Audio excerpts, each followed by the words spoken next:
তার একটি শ্লোকে বলেছেন, অলসস্য কুত বিদ্যা, অবিদস্য কুত ধনম, অধমস্য কুত মিত্রং, মনমিতস্য কুত সুখম। যস্য নাস্তি স্বয়ং প্রগা, শাস্ত্রং তস্য করতি কিম, লোচনাব্বা বিহীনস্য দর্প কিং করিষ্যতি। অধমা ধনমিচ্ছন্তি ধনমৌন চ মধ্যমা, উত্তমা মনমিচ্ছন্তি মনহি মহতাং ধনম।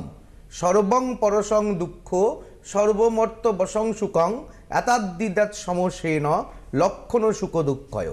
বিষয়টা হচ্ছে যে অলস ব্যক্তি যারা অলসতা করেন, সকালবেলা দেরি করে ঘুম থেকে ওঠেন, সূর্য প্রণাম করেন না এবং সাধনার মধ্যে থাকেন না, সারা দিন ফেসবুক ঘাটেন, নানা রকম কুচিন্তা কুভাবনা করেন, যেসব স্টুডেন্টরা, তাদের বিদ্যা অর্জন কখনোই হতে পারে না।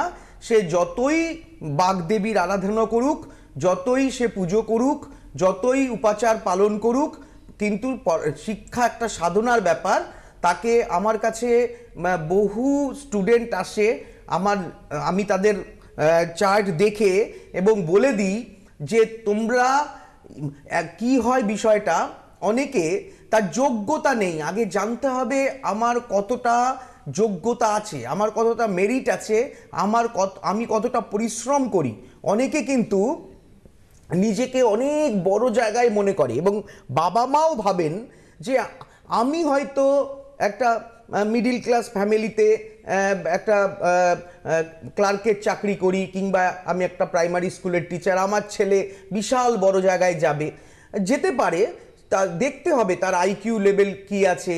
আইকিউ লেভেলটা দেখতে গেলে আপনারা মেডিকেল সায়েন্সে গিয়েও দেখতে পারেন, আবার আমাদের ন্যাটাল চার্ট যেটা আছে, হরোস্কোপ, সেটা বিচার করেও কিন্তু বোঝা যায় তার কতটা যোগ্যতা রয়েছে, তার কতটা পড়াশোনা জীবনে হবে। একটা উড়ন্ত বল দেখে একজন প্লেয়ার যেমন আইডিয়া করতে পারে, মাঠের একটা প্রান্তে গিয়ে হাতটা উঁচু করে বলটা হাতে গিয়ে পড়ে, তেমনি একটি ছেলের হরোস্কোপ দেখে আমরা কিন্তু আইডিয়া করতে পারি সে জীবনে ডাক্তার হবে না ইঞ্জিনিয়ার হবে না অ্যাডমিনিস্ট্রেটিভ দিকে যাবে, লয়ার হবে, এগুলো কিন্তু আমরা আইডিয়াটা করতে পারি। শুধু সেই আইডিয়া করলে হবে না। আমি একটা ভালো জাতের গাছ বৃক্ষ রোপণ করব, কিন্তু তার পরিবেশটা, সেই বৃক্ষটাকে যখন আমি ভালো সার দেব, জল দেব, সব দেব, কিন্তু তার চারপাশে যদি আমি কিছু আগুন জ্বালিয়ে রাখি, তাহলে সেই বৃক্ষটা যেমন পরিস্ফুট হতে পারবে না, সে জ্বলে যাবে।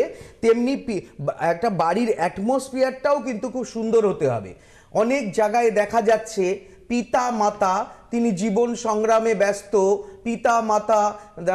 পিতা মাতাকে সম্মান করেন না, মাতা পিতাকে সম্মান করেন না, সন্তান কিন্তু সেগুলো সব ফলো করে। সন্তান যখন, একটি সন্তানকে আমি সবসময় পড়াচ্ছি বড়দের সম্মান করতে হবে, এদিকে দেখা যাচ্ছে তার পিতা মাতাকে সম্মান করছে না সন্তানের সামনে, বা স্বেচ্ছাচারিতা জীবনযাপন করছে, সেই সন্তান কিন্তু ঠিক জায়গায় পৌঁছতে পারবে না। ব্যতিক্রম আছে, এর মধ্যে দু একটা ব্যতিক্রম তো আছেই, সেগুলো দেখা যায়, কিন্তু অনেক লড়াই করে অনেকে সেই জায়গা থেকে বেরিয়েও আসে। তবে সরস্বতী পুজোয় অবশ্যই মা সরস্বতীকে আরাধনা করতে হবে, সে যে ধর্মের হোক, সে যে আমরা বৈদিক আচার মানি, আমরা সমস্ত কিছুকেই দেবতা রূপে দেখি, সূর্যকে, চন্দ্রকে, হাওয়া বাতাস, বরুণ, হ্যাঁ, সমস্ত কিছুকে। তো আমরা যেমন আমাদের যন্ত্রপাতির জন্য বিশ্বকর্মা দেবতা আছেন, তেমনি সরস্বতী দেবী আছেন। সেই সরস্বতী দেবীকে আমাদের আরাধনা করতে হবে। জয় জয় দেবী চরাচর সারে, কুচযোগ শোভিত মুক্তাহারে, বীণা রঞ্জিত পুস্তক হস্তে, ভগবতী ভারতী দেবী নমস্তুতে। এই যে মা সরস্বতীকে পুজো করে আমরা কিন্তু আমাদের একটা শপথ নিতে হবে। কি শপথ নিতে হবে? যে আমরা প্রতিদিন আমাদের যাদের যে রাশি আছে, যাদের যে নক্ষত্র আছে, আমরা কোন জায়গায় কোন দিকে মুখ করে পড়ব, কোন সময়টা, কারোর জন্য সকালটা শুভ, কারোর জন্য দুপুরটা শুভ, কারোর জন্য রাতটা শুভ, আমরা কোন সময়ে আমরা পড়াশোনাটা করব। 1 নাম্বার 2, স্টুডেন্টদের শারীরিক দিকটাও কিন্তু ঠিক থাকতে হবে। প্রথম কথা হচ্ছে পরিমিত আহার করতে হবে। প্রচুর আহার করলে কিন্তু পড়াশোনার ক্ষেত্রে বাধার সৃষ্টি হয়। এক্সারসাইজ করতে হবে, খেলাধুলা করতে হবে, শরীরকে সুস্থ রাখতে হবে। বছরের মধ্যে বেশিরভাগ সময় যদি রুগ্ন থাকে তাহলে কিন্তু সে তার পড়াশোনার ক্ষেত্রে ব্যাঘাত সৃষ্টি হবে। এছাড়া আনন্দ ফুর্তির মধ্যে থাকতে হবে। এছাড়াও যেটা সবথেকে গুরুত্বপূর্ণ বিষয়, প্রত্যেকটা স্টুডেন্টকে কিন্তু 7 থেকে 8 ঘন্টা ঘুমোতে হবে। আমি অনেক ক্ষেত্রে দেখেছি অনেক স্টুডেন্ট ক্লাস 8, 9, 10 অবধি ভালো পড়াশোনা করেছে, পড়াশোনা করার পরে সে যখন আরও উঁচু ক্লাসে স্টাডি করতে গেছে তা দেখা যাচ্ছে বেশিরভাগ ক্ষেত্রে দেখা যায় স্টুডেন্ট একেবারে পাল্টে গেছে। সে বেশিরভাগ সময়ে দেখা যাচ্ছে বেশি করে জল দিয়ে হাত ধুচ্ছে, বাথরুমে সময় নষ্ট করছে, নেশাগ্রস্ত হয়ে যাচ্ছে, ডিপ্রেশনে ভুগছে। এইসব কিন্তু নানা রকম নিউরোসাইকিয়াট্রিক প্রবলেমগুলো তাদের মধ্যে গ্রো করছে। তখন আমরা তাদের ডাক্তারের কাছে রেফার করে দিই। এই জায়গাগুলো কিন্তু তৈরি হয় শুধুমাত্র টেনশন এবং শরীরের প্রতি অনিয়ম করার জন্য। যদি নিজেকে জীবনে তৈরি করতে হয় তবে শুধু আরাধনা, একদম যোগীর মতো, একদম যোগী যেভাবে একজন যোগব্যায়াম করেন, যেভাবে সাধনা করেন, সেইভাবে কিন্তু শিক্ষাটাকে নিতে হবে। শিক্ষাটাকে আমি পড়তে হয় পড়লাম, হ্যাঁ, স্কুলে যেতে হয় গেলাম, এইভাবে কিন্তু পড়াশোনা করা যাবে না। আর একটা কথা হচ্ছে, আমি বিশেষত সবাইকে, অনেককেই কিন্তু অনেক কিছু প্রতিকার বা প্রতিবিধান আমি দিয়ে থাকি ফোনের মধ্যে, এবং যাদের পড়াশোনার প্রতি অমনোযোগী বা পড়তে বসে অন্যান্য চিন্তা মাথার মধ্যে ঘুরে বেড়ায়, পড়তে চায় না, পড়া মনে থাকে না, তাদের ক্ষেত্রে কিন্তু আমি আমাকে ফোন করলে, আমার যে ফোন নাম্বার স্কলে দেওয়া আছে ওখানে ফোন করলে আমি একটা উপাচার কিন্তু বলে দিতে পারি।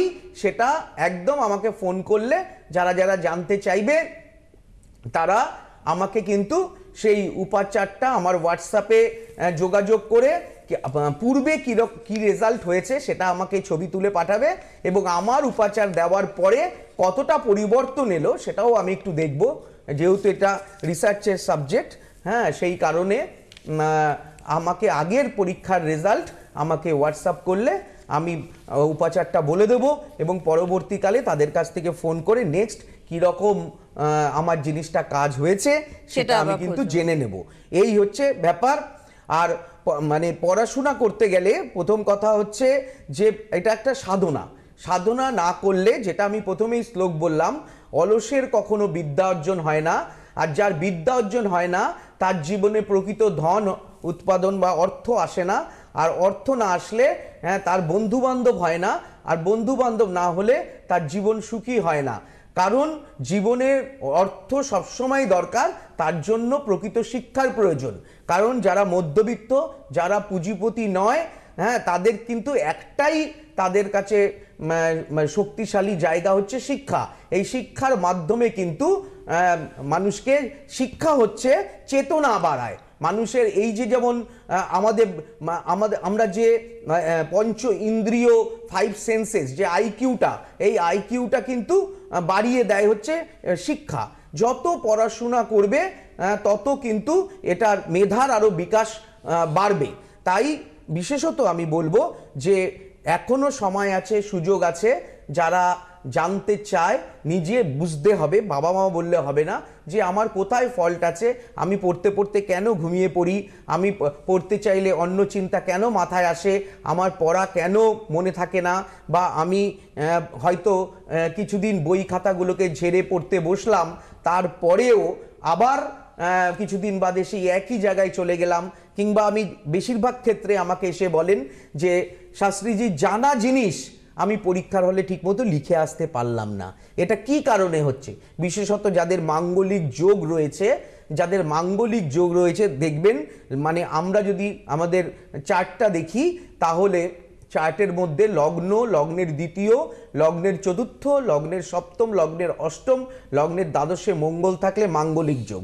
দেখবেন এদের ক্ষেত্রে কি হয়, পরীক্ষার সময় দেখা যায় হঠাৎ একটা দুর্ঘটনা হয়, পরীক্ষার সময় দেখা গেল গাড়ি খারাপ হয়ে গেল, পরীক্ষার সময় দেখা গেল জ্বরে ভুগলো, পরীক্ষার সময় দেখা গেল নিজের রোল নাম্বার নাম লিখে আসতে ভুলে গেল, কিছু একটা মিস্টেক, কিন্তু সিলি মিস্টেক পরীক্ষায় বেশি হয়ে যায় এবং জানা কোশ্চেন সে কিন্তু ঠিকমতো, হয়তো স্টুডেন্ট ভালো কিন্তু খাতার মধ্যে সেরকম ভাবে প্রকাশ করাতে পারলো না। এই জায়গাটা কিন্তু বেশিরভাগ ক্ষেত্রে ঠিক করতে হবে, না হলে হবে না।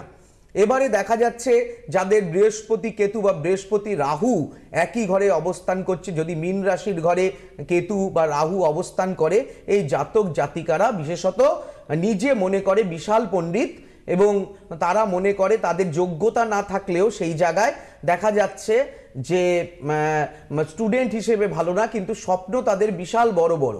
হ্যাঁ, না আমি ডাক্তারি পড়বো, হ্যাঁ, কিন্তু রেজাল্ট ভালো করতে পারছে না স্বপ্নের জগতে। হ্যাঁ, আমি তো এই তো আমার হয়ে যাবে, আমি কালকেই কমপ্লিট করে ফেলবো, আজকের দিনটা আমি একটু ঘুরে নিই, হ্যাঁ কালকে আমি কমপ্লিট করে ফেলবো। বাবা মা কিছু বলতে গেলে তাদের থেকে বেশি বোঝেন এবং কিছু বন্ধু বান্ধব, খারাপ বন্ধু বান্ধবের পাল্লায় পড়ে যায়, তাদের ক্ষেত্রেও কিন্তু জ্যোতিষ পরামর্শের প্রয়োজনীয়তা আছে এবং সঠিক রেমেডির প্রয়োজনীয়তা আছে।